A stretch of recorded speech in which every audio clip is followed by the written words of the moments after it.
오늘은 법정 스님께서 돌아가신 법정 스님께서 말씀하신 식문화 이야기를 해드리겠습니다.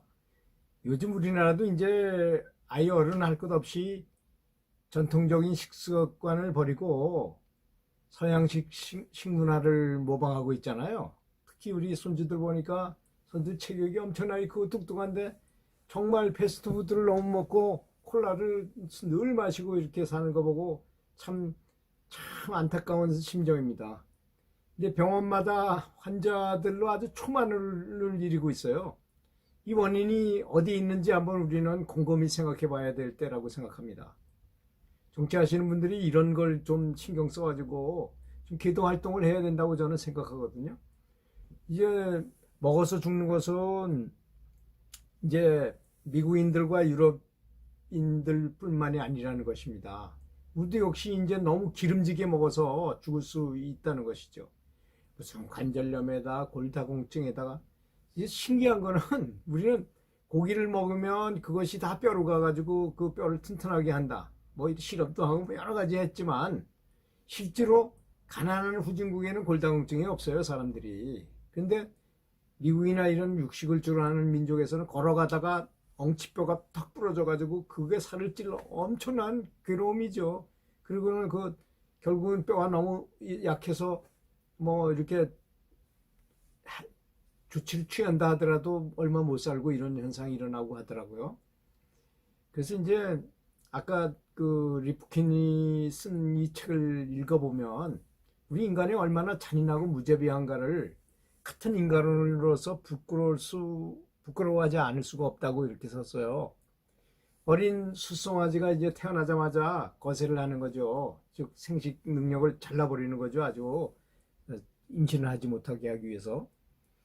좀 더 순하게 고기를 이제 연하게 하기 위해서 그렇게 한다는 것입니다. 비좁은 우리 속에서 서로 상처 입히지 않도록 하기 위해서 이 쇠뿔 있잖아요. 소뿔을 태우는데 소를 맞지도 않고 그냥 뿌리를 태우는 약을 사용하기도 하고 정말 너무 비인간적으로 해요. 뿐만 아니라 최소의 시간에 최대로 빨리 크게 하려고 성장 호르몬을 주사하잖아요. 그리고 또 소한테 아주 여러 가지 약을 먹입니다. 그러니까 이 소한테 들어가는 약재라든지 이런 것이 엄청난 거예요. 따지고 보면. 성장 호르몬제를 계속 그런 고기를 먹었을 때 사람은 어떻게 되겠습니까? 그거 한번 생각해 봐야 되지 않겠습니까? 또 가두어 기르기 위해서 그 사육장에 질병이 발생하기 쉽잖아요. 너무 비좁은 데다가 그냥 공장식으로 막 때려서 집어넣어가지고 키우니까 항생제를 쓰는데 특히 젖소들한테 많이 투여를 합니다. 그 젖소들한테 그런 걸 많이 투여하고 우유를 생산하면 그게 항생제 덩어리가 되지 않겠습니까? 사람들이 먹는 쇠고기에 항생제 성분이 그대로 남아있을 것은 뻔한 이치라는 것이죠. 그리고 이제 태어나자마자 거세되고 약물을 주입되는 소들은 옥수수, 사탕수수, 콩 같은 곡물을 주로 먹게 되는데 이 곡물 또한 제초제를 엄청나게 친 것들이잖아요. 농약을 엄청나게 친 것들이잖아요. 이게 이제 원래는 이 소들이 뭘 먹어야 됩니까? 풀밭에서 자연스럽게 풀 뜯어 먹어야 되는 건데 이렇게 고기 육질을 좀 바꾸기 위해서 이런 일을 한다는 거죠. 현재 미국에서 사용되는 제초제의 80%가 옥수수하고 콩에 살포된다고 합니다. 말 못하는 짐승들이 이런 곡식을 먹으면 그 제초제가 동물의 몸속에 축적될 거 아니겠습니까? 생물 농축이라고 말하잖아요, 그거를. 수입 쇠고기를 먹는 이 땅의 소비자들에게 그대로 옮겨진다는 것입니다.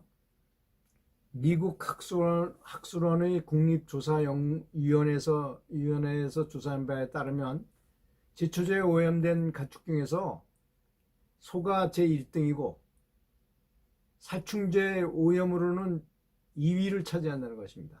쇠고기에 굉장히 많은 살충제, 제초제 이런 것들이 많이 오염됐다는 거죠.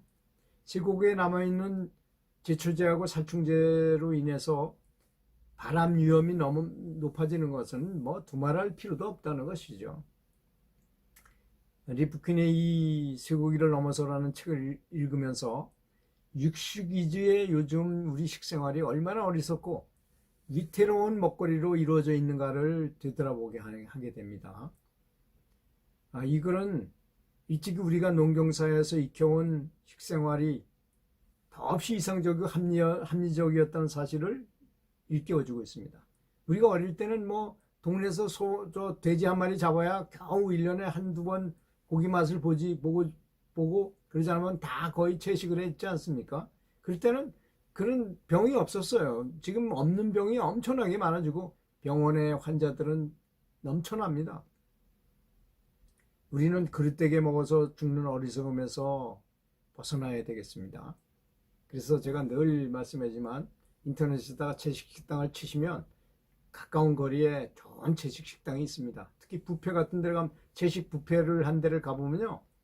그 고기 비슷하게 만드는 음식들이 뭐 통닭 같은 것도 있고 치킨, 프라이드 치킨 같은 것도 만들어 놓고 뭐 저 삼겹살 비슷하게도 만들어 놓고 그 양념 소고기 양념한 그 고기 같은 것도 또 채식 요리도 엄청나게 많습니다.